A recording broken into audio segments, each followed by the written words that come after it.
Hey everyone, welcome back to The Explainer.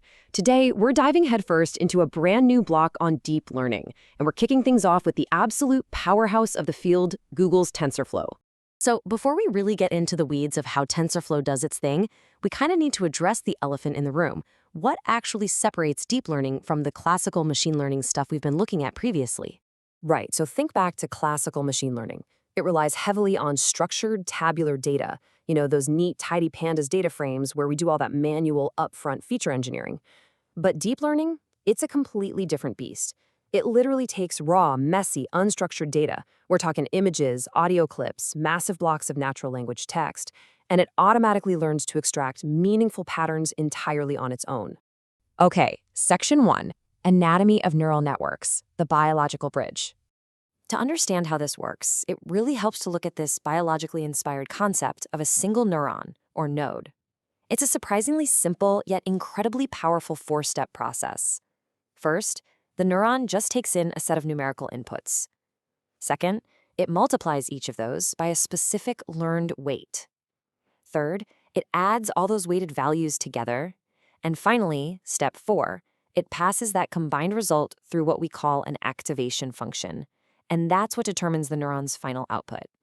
Now, if that's just one single neuron, a full neural network is just thousands or even millions of these individual nodes arranged into organized layers. You've got an input layer to catch your raw data, then you have these hidden layers in the middle, and their job is to progressively identify increasingly complex patterns. Finally, it all feeds into an output layer that spits out the ultimate prediction. So training the network basically just means gradually tweaking all those individual weights across every single neuron until your predictions get really, really accurate. Which brings us to Section 2. Enter TensorFlow and Tensors. So doing all that math at scale is a lot. And to handle it, Google publicly released TensorFlow back in 2015 to let people build, train, and actually deploy these massive neural networks. And honestly, the name itself is a dead giveaway for how it works. It takes data structured as tensors and flows them through a sequence of mathematical operations. But what is a tensor?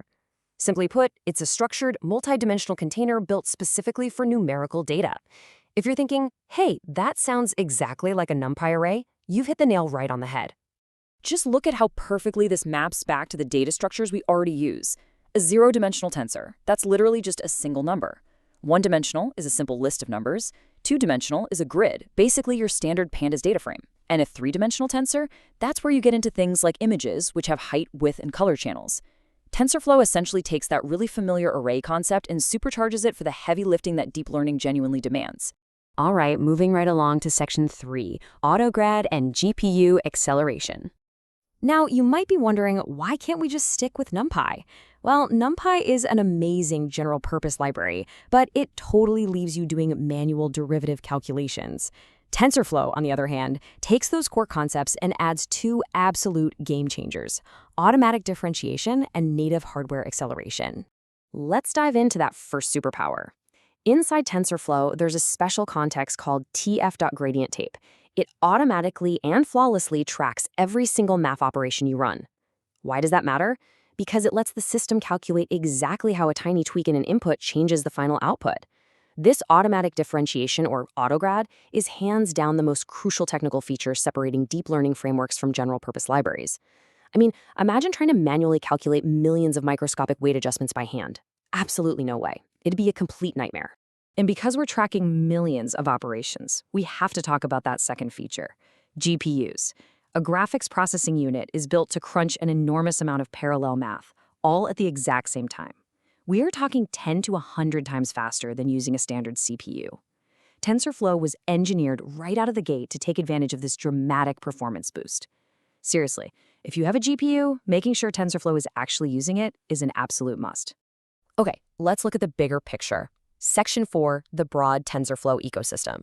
Because let's be real, training a model is only half the battle, right? You actually have to put it out there in the real world. And the sheer scale of the deployment ecosystem is exactly why TensorFlow is an enterprise giant today. You've got TensorFlow Serving for serious, real-world production setups.